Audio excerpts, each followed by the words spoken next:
Everyone is building AI workflows. Our feeds are filled with such AI experts.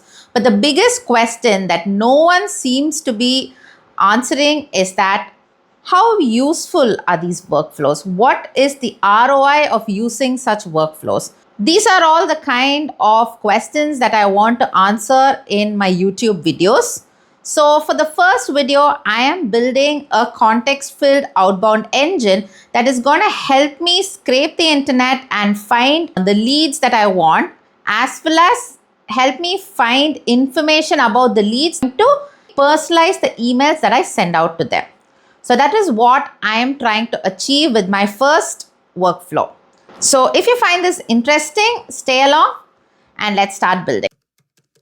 This is going to be a two-part video where the first part of my outbound engine is the intelligent layer, where we are going to be scraping information about the leads and we are going to be enriching it and coming up with personalized hooks for each and every lead. And then the second part is going to be building out an email and sending it out. So the challenge I set for myself is that I want to profile founders who have gotten Series A funding, 1,000 of such founders, and I am going to be sending out an email to them. My goal is to generate at least 50 responses for the 1,000 emails that I send out. When I say 50 responses, it's not open rate or click rate, actual responses that I kind of get to my inbox. Let's take a look at our workflow. To be honest, I probably understand only about 20% of what's happening under the hood. What I do understand is the marketing logic behind it. So leads enter the system in two different ways. First is an automatic scraper that's constantly collecting prospects' information from the internet. And second is manual prospecting. So I use Clay and Upload to put together a list, and then I upload it in a Google Sheet, and the workflow can automatically pull those leads from the system. Before the lead enters the system, I make sure there are three critical pieces of information that is included, which is the company name. The second is the founder or the decision maker's name. And then finally, their LinkedIn profile. So all of these things are important and mandatory for workflow to run flawlessly. I also have a pre-enrichment workflow that kind of fills in missing information before the lead enters the main engine. So sometimes when my engine is scraping the leads from the internet, it might not be able to find the LinkedIn profile, etc. So this pre-enrichment is a secondary layer that kind of fills in the missing information before it moves into the main engine. So these are all the things that I kind of found missing when I was building the systems. To make it truly automated, I had to fit in various pieces here and there to make it work flawlessly. So once that's complete, the lead enters into the main intelligence layer. The first step of the intelligence layer is profiling the company. For this experiment, I am targeting founders who have recently raised seed or Series A funding. As marketers, we know that not every lead deserves the same amount of attention. When I built the scraper, it kind of evaluates signals such as the website quality, the blog activity, PR activity, social media presence, marketing maturity, and other similar growth indicators. So my engine kind of looks at various kind of elements, because the purpose is not just data collection, it is context collection. So I kind of pass all of these indicators into a scoring model. Based on the score, the companies are categorized into three buckets: as cold, warm, and hot. So cold companies aren't a priority. Either they are too much to a nascent stage, or they have a well-matured marketing team.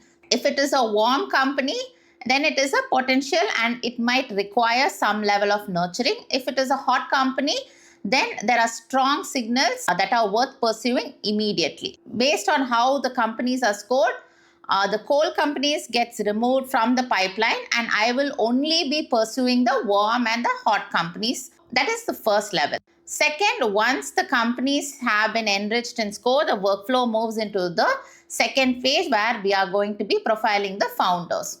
Since I already have the founders' LinkedIn profile, my scraper starts gathering information about them, from not only their LinkedIn, but across the internet. I kind of try to understand what sort of problems are they trying to solve, what conversations are they having, what sort of a digital presence are there about them.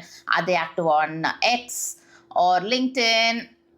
Do they have a YouTube channel? And then what sort of topics do they regularly talk about? What are they excited about right now? So these are all the information I kind of scrape the internet and try to find. And the goal isn't to just collect random facts. The goal is to understand what is happening in their world, what sort of conversations they are having, what are they talking about, what do they care about, because it kind of gives us a particular signal that is going to help us personalize the email. At this point, I have two important assets, right? A company profile and a founder profile. And both are going to be stored inside Notion, and this becomes my single source of truth for the entire Outbound engine. By now, the system understands both about the company and the person that I am reaching out to.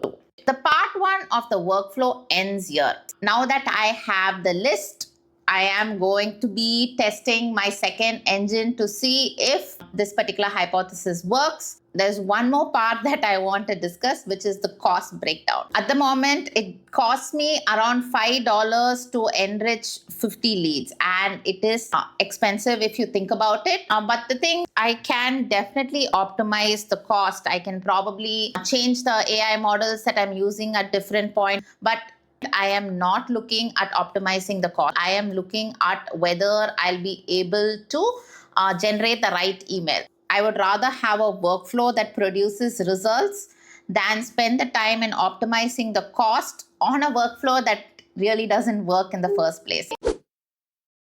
We have built the Outbound engine. There are three takeaways from this. First is building AI workflow is expensive. If we want something meaningful, it is going to cost us money.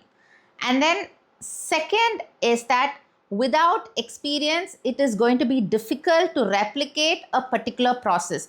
You need to have had experience in doing something if you wish to replicate it with the help of AI.